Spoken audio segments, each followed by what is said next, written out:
Hey guys, welcome to my channel. My name is Paul Oliver and I'm an avid storyteller and enthusiast of all things SCP Foundation. I am thrilled to be sharing my passion with you through my videos.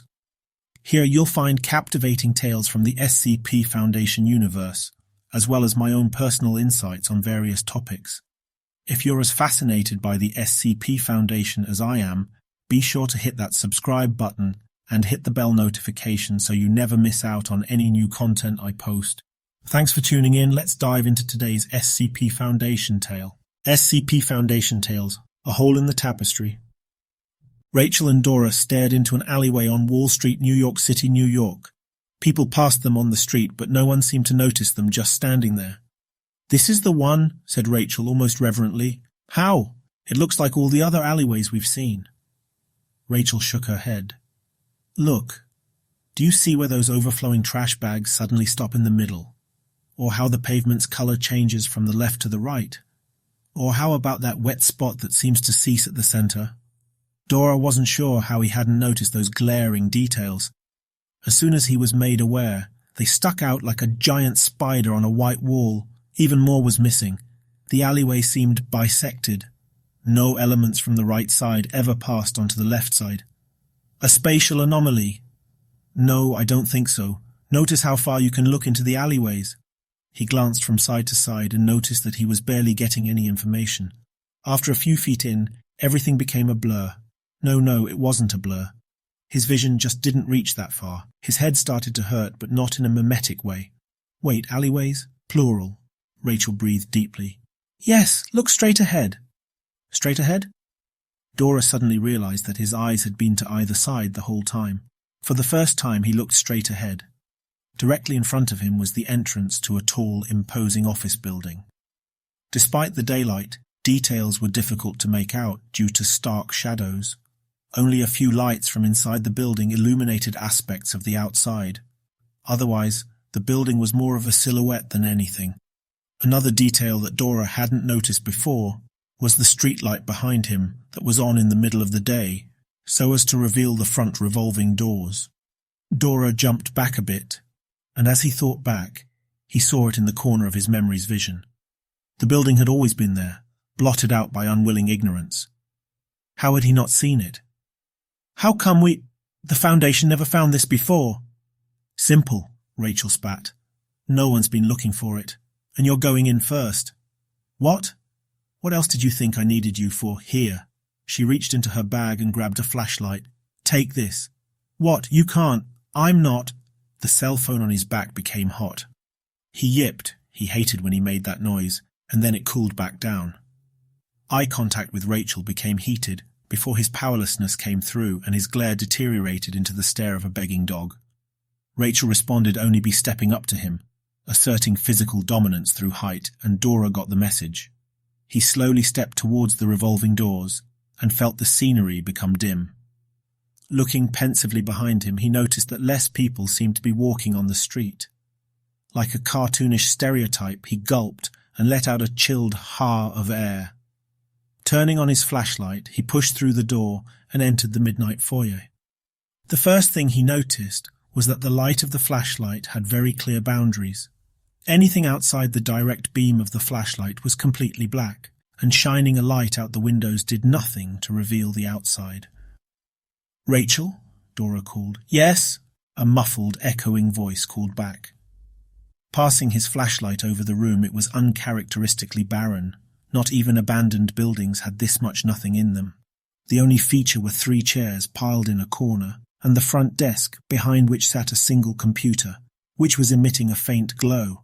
"Just checking if you can hear me." "I can hear you. What do you see?" 3 chairs, a reception desk, a single computer, otherwise tiled floor, white walls, nondescript ceiling. Anomalously. No, just bland.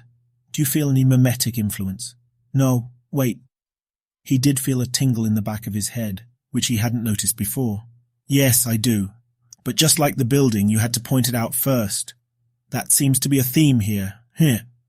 All right, I'm coming in." Rachel pushed open the revolving doors and flicked on a flashlight. "Is there a light switch in here?" "Not that I can. Oh, maybe." Dora's flashlight passed over a switch on the wall near the door. and made his way over to it. Flicking it on, a previously unnoticed chandelier lit up. "Huh," Dora said. "I'm not convinced this isn't a spatial anomaly." "Me neither. I found a hallway. You're going down it." Dora drew 2 deep breaths. "So I'm the guinea pig?" "No, you're not as cute as a guinea pig. Now go." Dora pushed forward. The velvety blackness unfurled wherever he pointed his flashlight. And yet he uncovered nothing. The hallway seemed to extend forever, with no doors, no dents, simply no variation at all. What are we looking for, Rachel? Where are we going? What is this all for?" Rachel looked peeved at his cessation of forward motion. "Elevators, Robert. We're looking for elevators. Move." He started walking forward again. "A place like this, I don't know if I'd want to get in an elevator." Soon afterwards, they were met with an open elevator shaft. Peering in, Dora, because Rachel made sure to make him do everything, saw that it went up and down for, well, until his flashlight stopped revealing anything. "Looks infinite," he said. "I wouldn't be surprised if it was. No elevator in sight, either." Rachel contemplated. "Maybe we can take the stairs." "Where?" Rachel panned her flashlight across the wall. There. She settled on a previously unseen door with a dark, unpowered exit sign above it. "Those must be stairs. Go." Dora slowly opened the door, which held an impenetrable black behind it. Even his flashlight seemed to dim upon entering. "It's dark in here." "No shit." Rachel followed behind him. "Oh, I see it is. Told you." "Well, rummage around, see if you feel anything. Wait, found something." Suddenly the stairwell was filled with old white light from fixtures at every landing. Leaning over the railing, Dora could see that it followed the same pattern as the elevator shaft. "Down and up forever, Rachel. Doesn't look like anything." "We're going up." "What? Why? What's there to find?" "Go, Dora." Dora had been going for the better part of 2 hours. The white, knurled metal stairs' clangs echoed throughout the chamber with each step. There were no doors on the landings, which Rachel used as an excuse to keep going up. Dora was not a fit man. He may have been young for his field, but a chubby man in the upper end of his 20s still had not a lot of staying power when it came to stairs. After the first hour, he had begun to fatigue. Cold sweat, everything became cold in this place, had begun to cover his brow and soak through his palms. By the hour-and-a-half mark, his hand would slip off the rails sometimes, throwing his weight off balance and causing a stumble. Looking behind him revealed nothing of the same nature happening to Rachel. In fact, he knew that she could be walking faster than him. She had chosen to wait behind him and watch him become more and more tired as he climbed the stairs. She had chosen to torture him. Why? Dora couldn't fathom why. A fear was building in him, a fear that grew stronger with each and every step, and multiplied tenfold whenever he looked back at Rachel's cold, uncaring face. A fear that solidified when he thought he caught her staring down at her feet. Defeat. Dora wheezed, rotated, and sat down on the stairs. "What do you think you're doing?" "Resting," he said, panting. "I'm resting." "Not for long. We have a long way still to go." "No, we don't." He looked up at Rachel. Had he finally mustered up the courage to speak against her? Or had he lost all the courage necessary to continue ever upward? He could not know. He coughed. "There's no plan here. You don't know what you're looking for. And this staircase goes on forever. Don't pretend that you understand what's going on here. You can drop the act, Rachel. I can see it. You're scared like I am. You don't know where we are. You don't know what we're doing here. You don't know what to do. Give it up, please. Why don't we walk back down and try to find the door? We can—" "And do what, Dora? What could we do when we left? Go back to our normal lives? Pretend this never happened? Pretend I never tried to kill you? Never know? Know what? What happened here, Dora? What went wrong? What made this company?" "Well, you know what, Dr. Davidson?" Dora shook upon standing to his feet. "You can continue forwards, but I'm going back down the stairs." Dora stared Rachel down, trying to move her to one side of the stairs through sheer willpower and intimidation. It wasn't working. "Rachel, this is insane. You can keep going, and you have my word that I won't stop you. That I can't stop you, but even now we might have passed a line we can't return from. What if that door isn't there? What if this staircase never ends? We could already be screwed. But on the off chance we aren't, The sooner we turn back, the more likely it is that we make it out of here. Or if you won't come with me, the more likely I am to make it out of here. So I can't go. I can't keep going. I'm turning back. No, you aren't. Why did he think she could be reasoned with? Why? Must I tell you the obvious? You aren't leaving unless you're dead, Dora. You're my hostage, and you are submissive to me. You know too much. You leaving could be the end of me. Us moving on could be the end of us. Don't you see that? Nothing has come to attack us. We're safe. I fear the mind that can look at this staircase and feel safe. Dora squeaked a bit when he breathed. Rachel, I don't want to fight you. I just need you to turn around. We can explore ground floor more, maybe. But we can't keep going up these stairs. Rachel's brow began to twitch, and she closed her eyes. Robert. She took a long, deep breath. She looked at him, almost softly, almost kindly. Not a trace of anger on her face, but that changed very quickly. You're going up these stairs, or your spine isn't staying with your body. One more moment of uncooperative behavior, and I'll make your stay here permanent. Am I clear, Robert? The cell phone taped to his back began to heat up.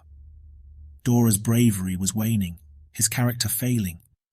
He tried not to think of the sweat pouring out of his glands or the water welling up in his eyes. He convinced himself that dying of exhaustion in these stairs would be worse than a death from explosive cell phone, and those were his two options. With faulty spirits he continued, Rachel, you need me. You and I both know you won't blow me up. You brought me here to use me for something. Rachel stepped up the stairs towards him, and the cell phone grew hotter. Let's face it, you brought me here for some reason other than a guinea pig. You're curious about me, it's true. Curious? Yes. I have the same powers as you, or so she thinks. And you don't know why. You're curious about me and you couldn't let that go. You've never found someone like you before, and you wanted to see where this went. Am I wrong? The cell phone burnt flesh. Well, am I? He hoped to unknown powers that he was right. The cell phone cooled. Oh, thank fucking God. But then Dora screamed. Shreds of his coat went everywhere, and he fell to his arse on the stairs. Blood trickled down, staining the pure white stairs with dark brownish red. He couldn't move anything below waist, and he could feel, for a second before it all overwhelmed his senses, that pieces of the cell phone had jammed their way through his intestines. Do you think you get me, Robert?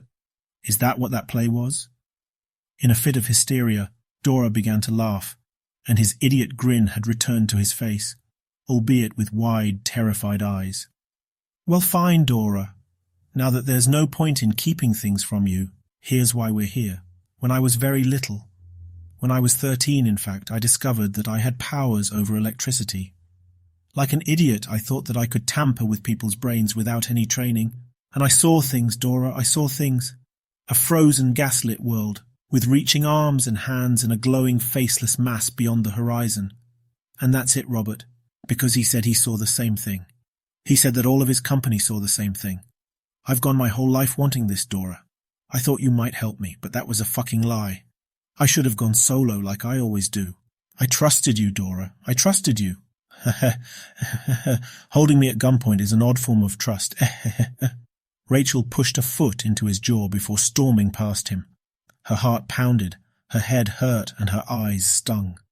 She thought that Dora might have been special. He resisted her, of course, but that clearly hadn't translated into loyalty. She wanted to find dogs, but all she found were cats. Dora's howling laughter, mixed with coughs and moans of pain, collided with the walls of the stairwell and became more and more metallic the further that Rachel ran away from him. The further up she went, the further in she ventured. After an indeterminate amount of time, she collapsed on a landing. She had barely noticed how much she had shrieked. Her throat felt like it had received 1,000 lacerations. Her cheeks were wet too. She wondered why that was. She laid there. She was tired and thirsty. The last echo she heard from Dora before he went silent entirely was, "You cry in your sleep, Rachel." She decided not to pay it too much mind. After all, she already knew that. Her pillows were always wet when she woke up, wet around eye level. She must suffer night terrors, she thought. Not so strange. Flashes of arms and raindrops frozen in midair tore through her synapses like bullet trains. Dora's screams had transformed into her own, the ones she was told she had made for a whole 4 hours. She couldn't remember any of it, of course. They took her to the ER. Her hair started falling out. They asked her what had happened, and she couldn't tell them. Her parents took her out of school for months. Something had changed, they thought. Something was wrong. She stopped doing things. She stopped talking, for one.